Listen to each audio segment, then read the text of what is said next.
मेरे समस्त विश्व का कल्याण हो, सभी भाई बहन सुखी और संपन्न है मुक्त जीवन जिए, ये मेरी परिकल्पना है। और साथ में आपका अन्याय भ्रष्टाचार के खिलाफ ललकार यूट्यूब चैनल में स्वागत है। आप अपने यूट्यूब चैनल को सब्सक्राइब, लाइक, शेयर करके शक्ति प्रदान करें, ये मेरी आपसे अपील है। अपील करने का कारण है कि जब आपकी संख्या सब्सक्राइब और लाइक, शेयर की अधिक होगी तभी आप विस्तृत चैनल और विश्व में अन्याय, भ्रष्टाचार, आतंकवाद के खिलाफ, नारी के सम्मान में, गरीब असहाय व्यक्तियों की सहायता में अगर किसी भी प्रशासनिक अधिकारी या सत्ताधारी दल से या विश्व में किसी देश में मानव के प्रति हो रहा अत्याचार और ख़ास तौर से महिलाओं के प्रति, चूँकि मानव अपनी जान और अपना सुरक्षा के लिए थोड़ा सक्षम होता है, महिला शक्ति ज़्यादातर पुरुष के सुरक्षा घेरे में अपने को सुरक्षित ज़्यादा महसूस करती है किसी भी देश में। इस वजह कारण से मैं आप लोगों से अपील करता हूँ कि सब्सक्राइब, लाइक, शेयर ज़रूर करें और साथ में एक सरकार से मांग करें कि जो भी सरकारी व्यवस्था हो उस पर भेदभाव ना हो, और जो सरकार भेदभाव करे, जैसे अभी कहीं कांग्रेस की सत्ता है, कहीं जनता दल की सत्ता है, कहीं तृणमूल की सत्ता है, कहीं रेड्डी की सत्ता है, अलग अलग जगह पे अलग अलग कानून, अलग अलग लोगों की पार्टी का वर्चस्व दिखाई देता है।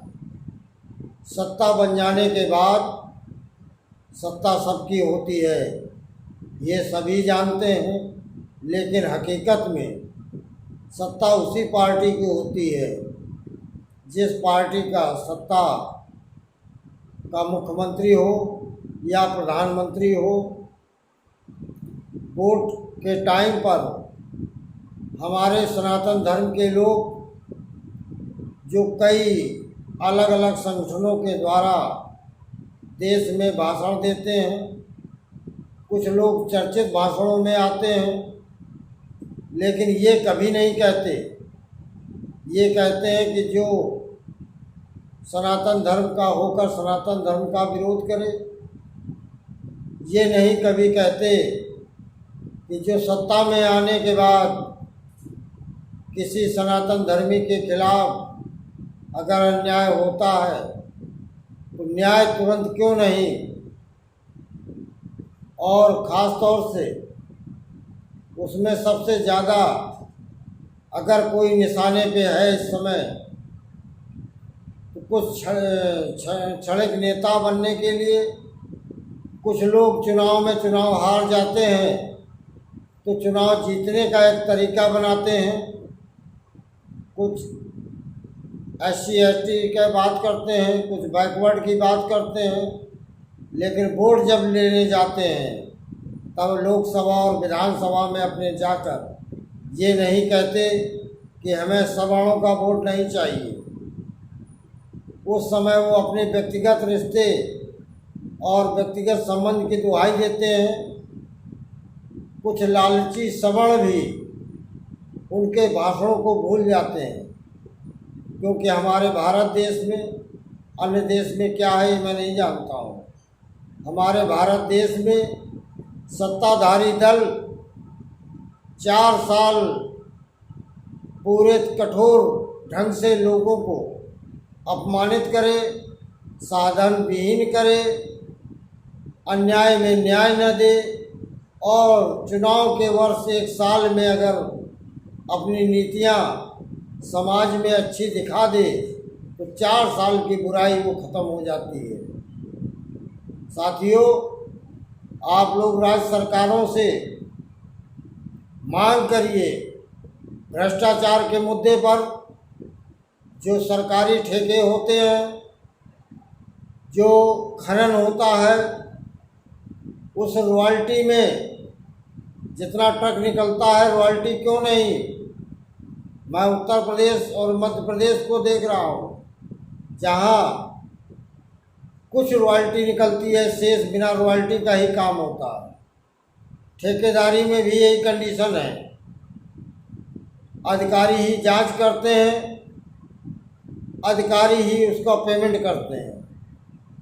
हम जैसे लोग उसका अगर विरोध करते हैं, एप्लीकेशन देते हैं, तो हमें ये भी नहीं बताया जाता कि इस जांच में हमने ये पाया। पैसे लेकर रफा दफा। प्रदेश के मुखिया से भी मैं मांग करता हूँ कि जहाँ जिस सड़क, जो बिल्डिंग, जो सीवर, जो नहर, किसी भी प्रकार का सरकारी ठेका होता है, मेट्रो, कानपुर की मेट्रो का ही जांच करा ली जाए। उसमें 75% बिना रॉयल्टी के ट्रक गिरे हुए हैं, पहले भी और आज भी। बाद में रॉयल्टी मैनेज होती है।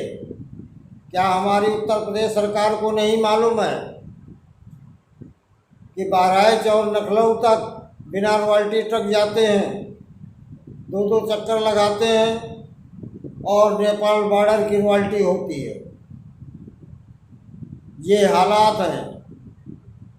जब रोशन जैकब जी थी, उन्होंने काफ़ी प्रयास किया, लेकिन वो भी सफल नहीं हुई। लेकिन 10, 15, 20% उन्होंने खनन विभाग को में अंकुश लगाया। इसी तरीके से सरकारी ठेकों में भी एक बार यूपी सरकार, मध्य प्रदेश सरकार, राजस्थान सरकार, बिहार सरकार, उत्तराखंड सरकार जांच ईडी, सीबीआई से करा कर देख ले मेरी बात में सत्यता है कि नहीं। किसी एक ज़िले में पता चल जाएगा। धन्यवाद। संपूर्ण ब्राह्मण जय परशुराम जय रावण। राष्ट्रीय संयोजक अध्यक्ष अशोक दुबे, जय बुंदेलखंड, कानपुर, यूपी, भारत देश। जय निर्देश।